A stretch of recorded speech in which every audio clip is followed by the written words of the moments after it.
رمضان. الحمد لله وصلى أبدا على الذي به هدى أبدا سيدنا محمد والآل وصحبه ذوي النوال الوالي.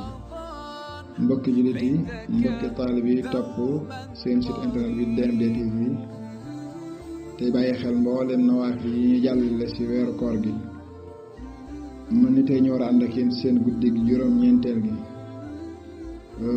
yonent bi sallallahu alayhi wa sallam wax ne ku ci julli ñeenti rakaa bu ne ginnaaw ba nga jàngee faatixa benn yoon nga jàng tabbat yadaa abii lahabin ñetti yoon jàng suuratul ixlaas muy qul huwallaahu ahad benn yoon nee suñu borom na ma jox mbooleem tiyaabay muñkat yi kase gën a koy di sidna ayuba alayhi salaam, mbooleem tiyaabay cantkat yi kase gën a koy di sidna daawuda alayhi salaam. nee suñu borom na ma jox itam mbooleem tiyaabay képp koo xam ne jàng na alquran ba wàcce ko.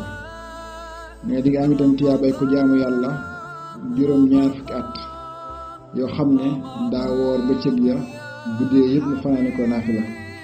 nee képp koo xam ne def nga naafila ko gii di guddig juróom-ñeenteel gi ba tey suñu borom na la booleeg malaayka mu xam ne da la bindal ay tiyaaba di la faral ay ñaawteef ba bés fekk ji taxaw. lépp loo julli suñu borom dina ko nangu, loo woor suñu borom dina ko nangu. mais di nga nekk jëm joo xam ne suñu borom mooy méngoo say mbir te moo lay dimbali.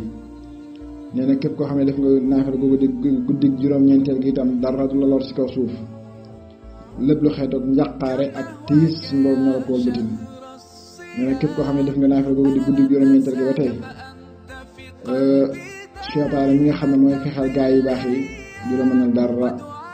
te ëllëg yawmal qiyaam booy dekki di nga ànd ak gaa yi nga xam ne laa xawfun alayhim wala hum yaxzanuun duñ tiit duñ jàq duñu ragal muy wali yi. kon am na solo lool ñu gën ko baax a baax